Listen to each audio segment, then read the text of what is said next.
And now the plain truth. As you've seen on our show, the government at times tells you lies. The deception is historic and continuous. The government needs to be exposed because it cannot be trusted to expose itself. We live in exciting and fearful times. Most of you today are not afraid of big crime or big business or big labor. Rather, most of us are most afraid of big government. All right, folks, there is a lot going on right now. Decisions being made that are unprecedented and will have an overreaching impact on what it means to live in the United States of America. But whereas in the past, the time ends. The war is over. The rules go back to normal. Is this time going to be different? There they examine the erosion of the rule of law and our rights, starting with the Bush administration and continuing on with the Obama administration. It's a detailed account of everything from torture, targeted killing, extraordinary rendition, warrantless wiretaps, an overall massive and unchecked surveillance state, indefinite detention, religious discrimination and profiling, and so on. You're seeing innocent Americans being wiretapped. You're seeing them put on, these kill lists, and you're seeing people being investigated for doing something as benign as taking pictures of buildings. Now, the changes include allowing agents to search a group or person proactively without having to make any records of it, allowing them to tail people more than once during a proactive assessment, searching people's trash to find a potential informant, attending up to 5 meetings of a group undercover, eliminating extra supervision of investigations of politicians or journalists if they are witnesses and not suspects, and eliminating any protections for low-profile blogs. You cannot, under the Patriot Act, even tell a judge under oath in a public courtroom that you received a warrant written by a federal agent. We are being monitored by what is called FBI's, quote, Nationwide Suspicious Activity Reporting Initiative. Oh boy, how Orwellian does that sound? It apparently contains 161,948,000 suspicious activity files on tens of thousands of Americans, including your employment history, financial documents, phone numbers, pictures, and any other information that the authorities can gather on you. Here comes the twist: on people who have not been charged with any crime. They are just considered suspicious. Not only can the FBI file these reports, but local police can. But not only can local police, your neighbor can turn you in. If your neighbor reports suspicious activity, then it goes in the file. That means they can collect all of your information. They can listen to your phone calls, they can read your emails. Whatever you do that you think is private is not private. The American government is collecting that information without a warrant. Any cell phone, yours included, can be pinpointed, even if you never make a call. Consider your cell phone your own personal tracking device, like it or not. A federal judge has ruled that FBI does not need to get a warrant in order to put a GPS tracking device on your vehicle. All they have to do is think that something you're doing is suspicious enough to put the device on your vehicle, and it's fine. Researchers reported that iPhones and Droids tracked your every location and then stored that material. Well, careful what you tweet. An online privacy group suing the Department of Homeland Security over its recently announced plans for a system to monitor blogs, message boards, and social media sites like Twitter, Facebook. And the idea from the brains over at the DHS headquarters will allow the government to keep data on anybody who uses any sort of news or media outlet to share, report, or stay informed. About $11.3 million to monitor. Among that was monitoring for news media stories which, quote, reflect adversely on the Department of Homeland Security or U.S. federal government. Whoa, so it's Monitoring like for criticism. we're going to spend 10 million, 11 million bucks to see if anybody doesn't like us. Yeah, that's part of the contract. And make a note of it? Is to monitor for criticism, to monitor for dissent. That would allow the U.S. government to blacklist websites and, according to some, break the internet. It would basically allow any private company or person to shut down almost any website. You wouldn't even get a hearing before they shut down your website. Whether or not those sites are actually engaged in copyright infringement doesn't apparently need to be proven by a third party or a court. It's strictly up to the entertainment industry. In other words, if they don't like you, you're shut down. An international agreement that lumps piracy and counterfeiting into one, which has been discussed behind closed doors for nearly 6 years. And it was only when WikiLeaks published a discussion paper in 2008 that it came to be public knowledge. Last year, President Obama signed an executive agreement to get the U.S. on board without asking for congressional approval. Even though the precise terms of ACTA remain undecided, preliminary documents reveal many troubling aspects about the proposed agreement, such as removing legal safeguards that protect internet service providers from liability for the actions of their subscribers, in effect giving internet service providers no option but to comply with privacy invasions. Anyone out there who's familiar with the internet service Mega Upload should pay attention, because the feds could very well be watching you. The Protecting Children from Internet Pornographers Act of 2011. Sounds harmless. In fact, it sounds very moral, doesn't it? What they're doing is collecting all the websites you've been to over the last 18 months so they can use it against you at a later time.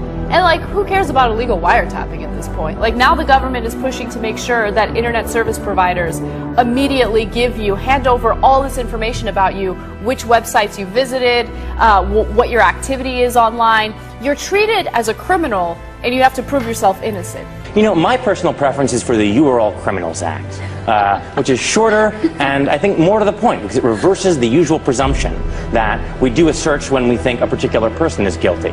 And the assumption behind this bill is we keep everyone's data, we make the company store everyone's information for the government because anyone might be guilty.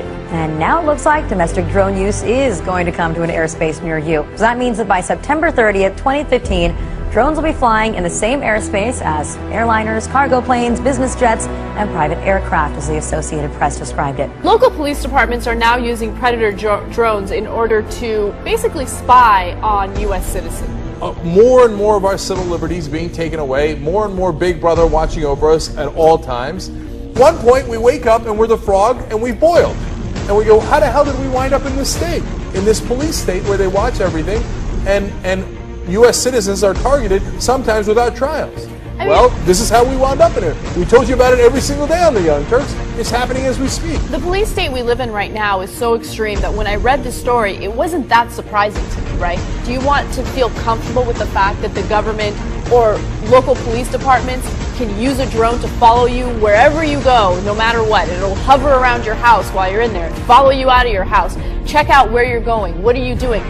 This police state thing has gotten out of control. A better eye in the sky, they're calling it the Blue Devil. And here's what is interesting.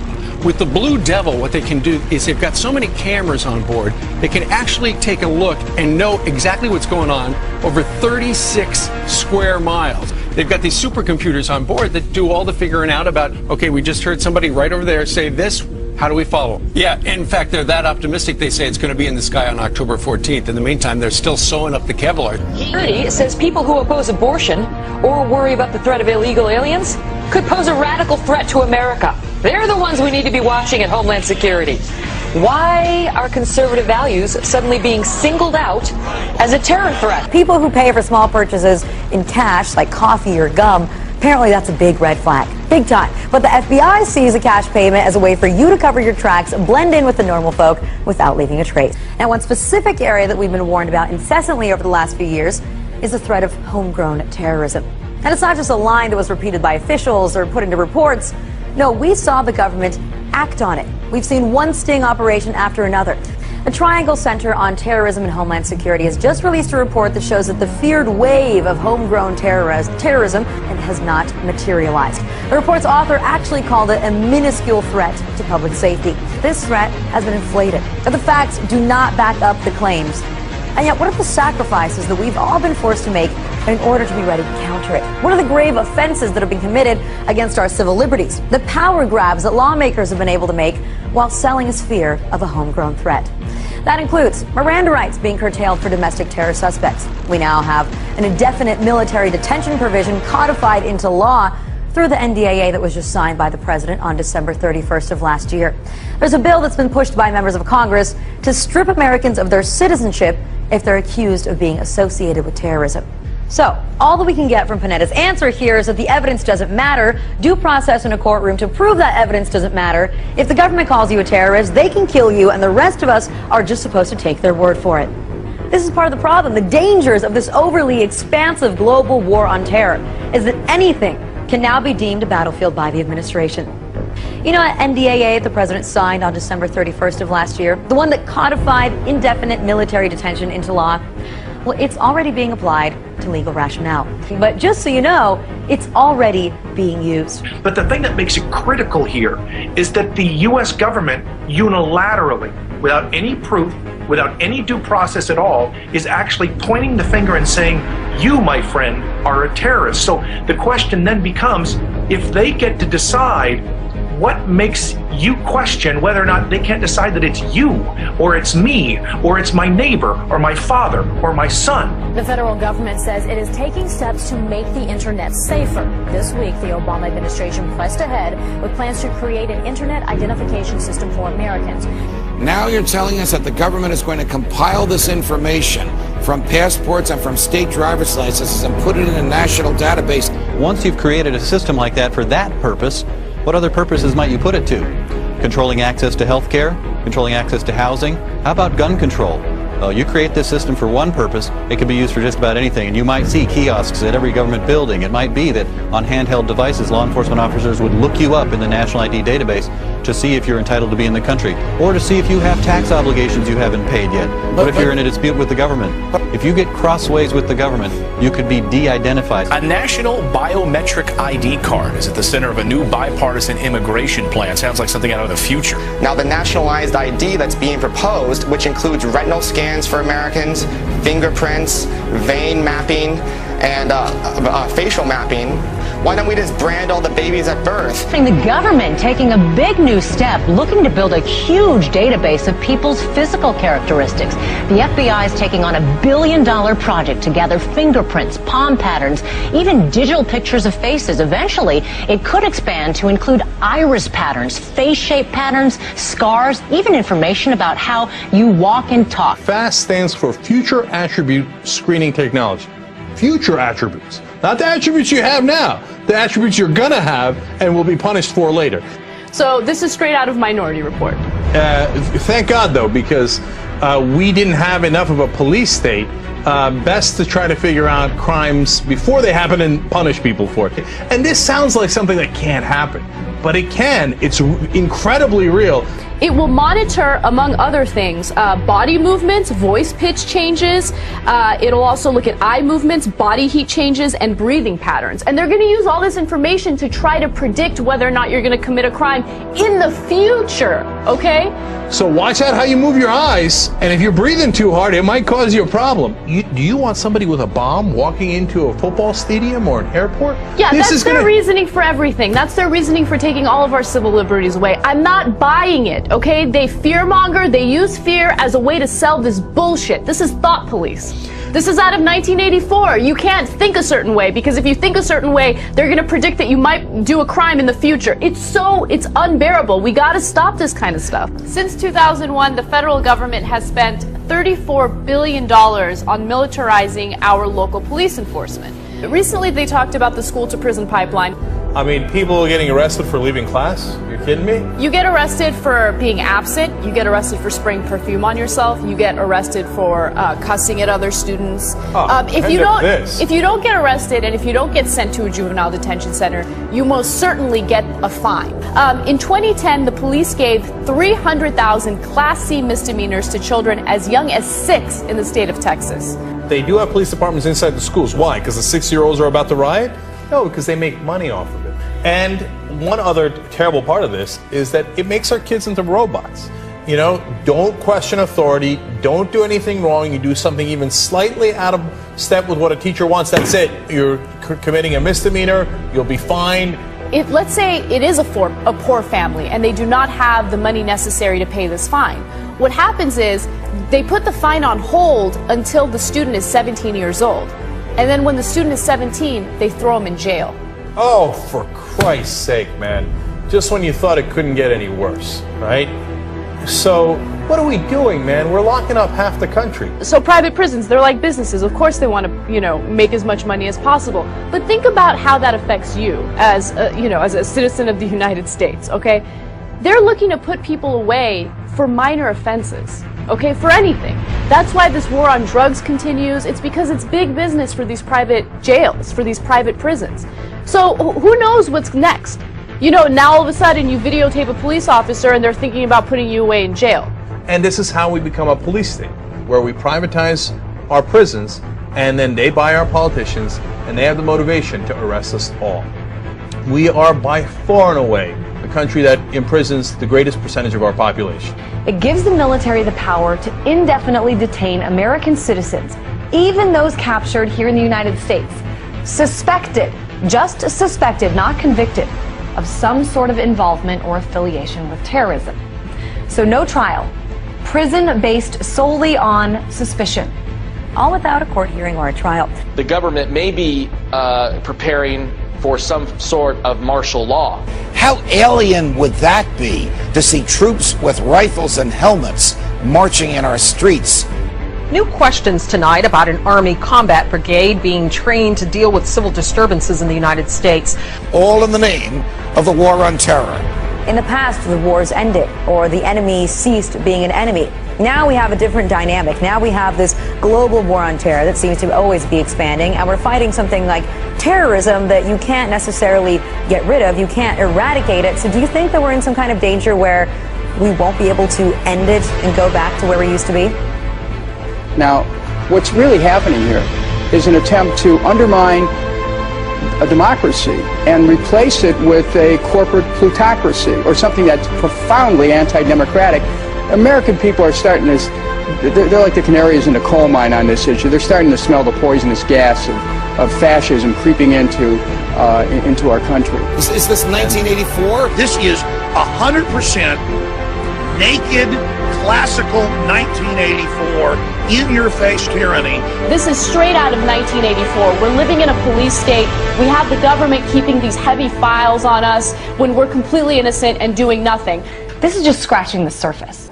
But it's clear that despite the number of people, growing number of people that have come out opposing these bills, the government is going to continue waging its own war without the support of the American people, and even if these bills don't pass. The decisions made by our officials post 9/11 have put a very dark shadow over our actions as a country.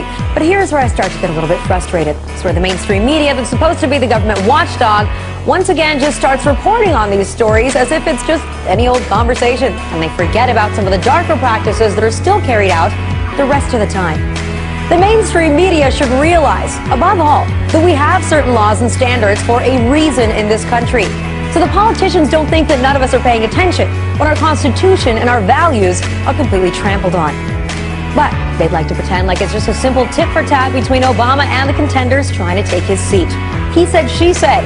Instead of he's wrong, all of you need to step back from the post 9/11 world of fear and paranoia that allows for the laws to be stretched and bent and decimated. And all of you need to come back to reality.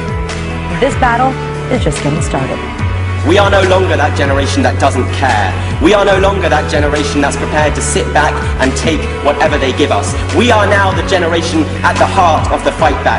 We are now the generation that will stand with everyone who's fighting back. We hope you'll show solidarity with us and send a strong message to this government that they can't throw their cuts at us. We're going to stand up and we're going to fight back.